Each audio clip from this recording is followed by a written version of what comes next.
You have likely been walking around for the last few weeks with a bizarre sensation that the world around you is somehow buffering, like a video that is struggling to load, while your own internal processor is moving at light speed. It is not that you are anxious or rushing, but rather that you feel a distinct disconnect between the slow, heavy reality of the people around you and the sharp, piercing clarity of your own mind. For those of you born under the sign of Scorpio, specifically between October 23rd and November 21st, this is not a symptom of stress or burnout, even though your doctor or your family might suggest you take a vacation. What is happening is far more profound and specific to your astrological blueprint right now. You are experiencing a premature arrival of your future self. It is as if the version of you from late 2026 has traveled back in time to inhabit your body today, and the fit is a little tight, a little uncomfortable, and incredibly disorienting. Before we unpack exactly why this is happening and how to navigate this intense transition, let me properly welcome you. I am Madam Tina, and for over 25 years, I have been reading the silent language of the stars and helping souls like yours make sense of the chaos. I do not deal in fluff or fairy tales. I deal in the raw, honest mechanics of destiny. I have seen this specific pattern before in the charts of people who are on the brink of becoming industry leaders or spiritual pioneers. You need to stay with me until the very last minute of this reading, because we are going to outline the exact roadmap of this transformation, including a career shift you never saw coming and a change in your financial luck that relies entirely on your ability to be weird. If you click away, you might continue thinking you are broken, when in reality, you are just upgrading. Let us get straight into the first major characteristic of this awakening, which acts like a system error in your daily life. You might feel like a computer with brand new high-tech software trying to run on hardware from 10 years ago. This manifests as a deep, inexplicable frustration with the old ways of doing things. You look at your job, your daily routine, or even the way your friends complain about their problems, and it all seems obsolete to you. It feels heavy, slow, and pointless. This is because the planetary influences of Uranus and Pluto are currently working on your sign to detach you from the collective hallucination that everyone else is participating in. You are unplugging from the matrix while everyone else is still asleep. This detachment is often misdiagnosed by Scorpios as depression or apathy. You might think, why don't I care about that promotion anymore? Or, why does going to that party feel like a chore? It is not that you have lost your passion. It is that your passion has moved. It has relocated to a higher floor, and you are currently in the elevator waiting to get there. This emotional flatline is actually a protective mechanism. Your soul is pulling back its energy from things that no longer yield a return on investment so that it can hoard that power for the massive creative explosion coming in 2026. This brings us to the second characteristic, which is a profound soul fatigue that sleep cannot fix. You are tired right down to your bones, but it is not because you worked too many hours. It is the fatigue of carrying a heavy label for most of your life. Many of you have been the black sheep, the intense one, or the truth teller in your families. You have been the emotional garbage disposal for your lineage, processing traumas that didn't even belong to you. The awakening you are entering now is saying, enough. The universe is retiring you from the role of the sacrificial healer. This deep exhaustion is your spirit's way of enforcing a strike. It is forcing you to sit down, to say no, and to stop fixing everyone else's messes. This leads directly to a new superpower that is emerging from this fatigue, the power of absolute detachment. In the past, you might have obsessed over what people thought of you or tried to control outcomes to feel safe. Now, you are beginning to look at chaotic situations with a cold, clinical eye.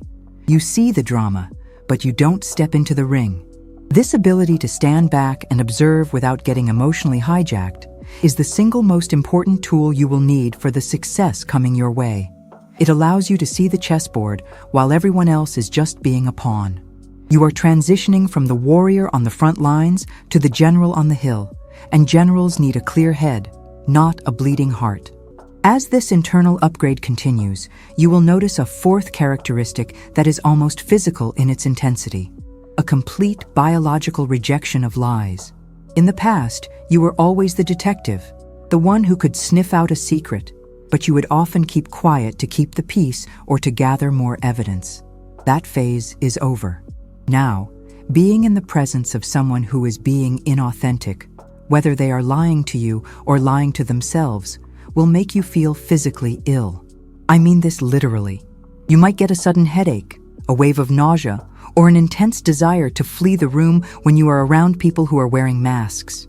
Your tolerance for small talk and social niceties is hitting absolute zero. This is not you being rude. This is your intuition becoming so loud that it drowns out social protocol. Your body is acting like a tuning fork for truth. If a situation isn't aligned with your highest good, your gut will twist until you remove yourself from it. This is a safety feature. The universe is trying to make sure you don't waste one more second on people or projects that are dead ends. You are craving raw, unfiltered reality, and anything that tastes like artificial sweetener is going to be spat out immediately.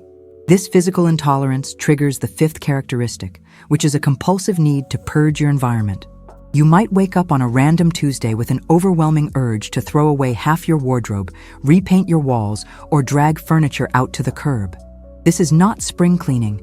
This is an excavation. You are intuitively trying to match your outer world to the new frequency of your inner world.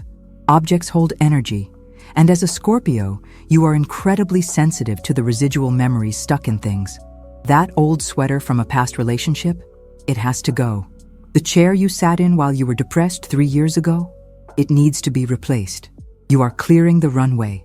Your spirit knows that new abundance, new love, and new opportunities are circling the airport, but they cannot land if the tarmac is cluttered with debris from your past. Do not resist this urge. If you feel like burning old journals or deleting thousands of old photos, do it.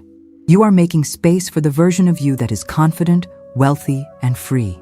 You are essentially building the set for the new movie of your life, and the old props just don't fit the script anymore. Naturally, this internal and environmental cleaning leads to the sixth and perhaps most painful characteristic, the relationship audit. This is where things get real. For a long time, you may have attracted people who needed saving. You have a big heart and a powerful will, so you naturally draw in fixer-uppers or energy vampires who feed off your strength. The energy of 2026 demands that you cut these cords, and it is happening already.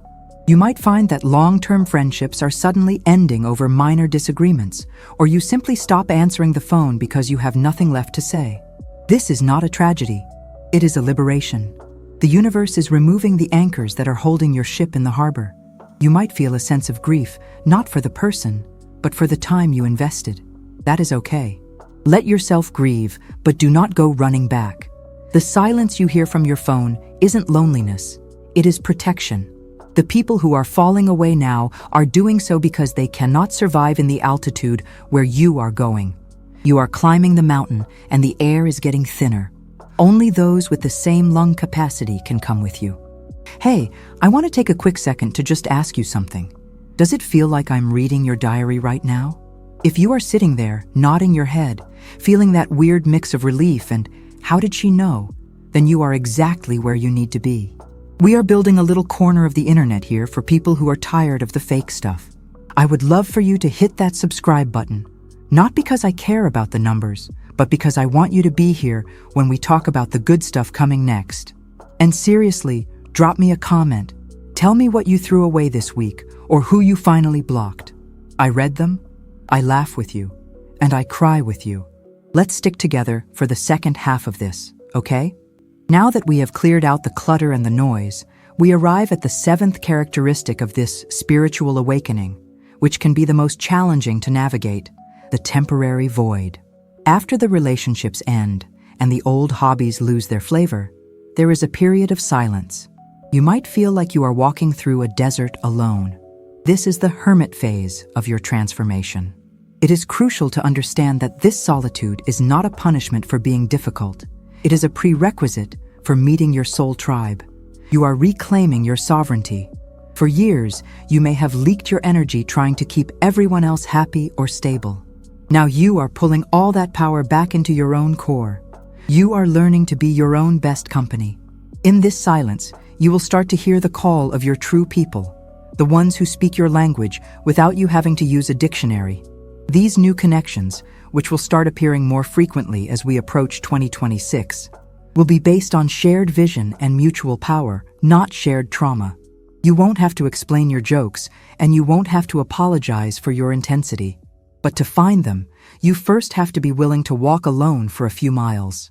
This is you telling the universe, I would rather be alone than be in bad company. That declaration is the magnetic signal that draws your true family to you. This reclamation of self leads directly into the 8th characteristic, a complete overhaul of your career and purpose. Many Scorpios are currently sitting in jobs that feel like straitjackets. You are likely bored out of your mind because you have mastered the tasks and the bureaucracy feels suffocating. The awakening you are experiencing is pushing you toward innovation. You are done with following rules that make no sense. The energy of the coming years supports you stepping into a role where you are the architect, not the bricklayer. Whether it is starting your own business, consulting, or moving into a highly specialized field, the theme is autonomy. You have ideas that might seem crazy or too risky to the average person, but these ideas are actually gold mines waiting to be tapped. You see gaps in the system that no one else sees. The frustration you feel at work right now is simply the friction of your expanding potential rubbing against the small container you are currently in. You are not meant to be a cog in the machine anymore. You are meant to design a better machine. This might involve technology, psychology, investigation, or deep research, areas where your laser focus can burn through the noise. Do not be afraid to pivot. The skills you thought were useless quirks are about to become your most marketable assets. As you step into this authority, you will unlock the 9th characteristic, abundance through uniqueness. There is a very specific financial frequency opening up for you, but it does not come from doing what everyone else is doing. If you try to follow a standard get-rich-quick blueprint, it will fail. Your financial success in this next chapter is tied to your authenticity. It is about monetizing the weirdest parts of your brain. Perhaps you have a unique way of organizing data, or a strange knowledge of herbal medicine, or an ability to predict trends before they happen. That is your product. The world is shifting, and people are hungry for authentic, deep, specialized knowledge. They are tired of the generic. You are the antidote to the generic. This requires a level of risk, of course.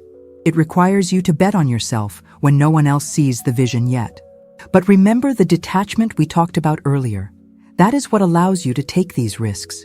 You are no longer looking for daddy's approval or your boss's permission. You realize that you are the source of your own security. The money that comes in 2026 will feel different. It will feel like happy money earned through freedom rather than servitude. It is money that buys you time, not just things. Finally, we reach the 10th characteristic, which acts as the glue holding all of this together. A collapse of linear time and the practice of radical self-love. You are likely finding that your anxiety about the future is starting to dissolve, replaced by a strange focus on the now. In the past, you might have lived 5 years ahead, constantly strategizing to avoid disaster.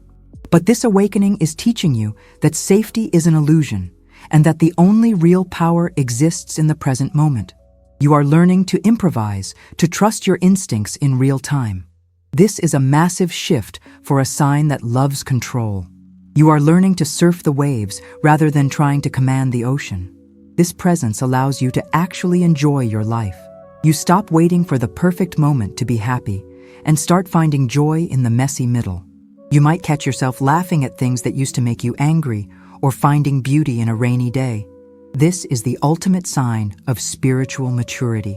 This brings us to the core of it all, self-love. And I don't mean bubble baths and chocolate, though those are nice. I mean the deep, gritty respect for your own soul. You are realizing that you are a genius in your own right. You are realizing that your sensitivity, your darkness, your intensity, all the things you were told were too much, are actually your divine gifts. You stop trying to dilute yourself to make others comfortable. You start taking up space. You speak your truth, even if your voice shakes, and you don't apologize for it afterwards. You treat your ideas with respect. You invest in your own growth, not because you are broken and need fixing, but because you are valuable and deserve polished edges. This radical acceptance of your true self is what seals the deal for 2026. When you love yourself enough to set boundaries, to chase your wild dreams, and to walk away from what hurts you, the universe has no choice but to mirror that love back to you in the form of tangible blessings. My dear friend, this journey is not for the faint of heart, but you were never faint of heart. You were built for the deep waters. The confusion and the pressure you feel right now are just the symptoms of the pressure chamber. You are decompressing from a lifetime of holding your breath. Trust the fatigue, trust the rejection, and trust the weird ideas that pop into your head at 3 a.m. They are the breadcrumbs leading you home to yourself. You are not losing your mind. You are finding your soul. The storm isn't coming to destroy you. The storm is inside you, washing away everything that isn't nailed down so you can rebuild on solid rock. I want to thank you from the bottom of my heart for hanging out with me today. It means the world to me that you would share your time and energy here. If this message felt like a warm hug or a wake-up call, please consider joining our family by hitting that subscribe button. It's a simple click for you, but it helps us keep these lights on and this truth flowing. And hey, don't run off just yet. I have another video popping up on the screen right now that dives deeper into the specific astrological dates for this shift. I think you're going to find it incredibly useful. Click on that, and I'll see you over there. Stay powerful, my friend.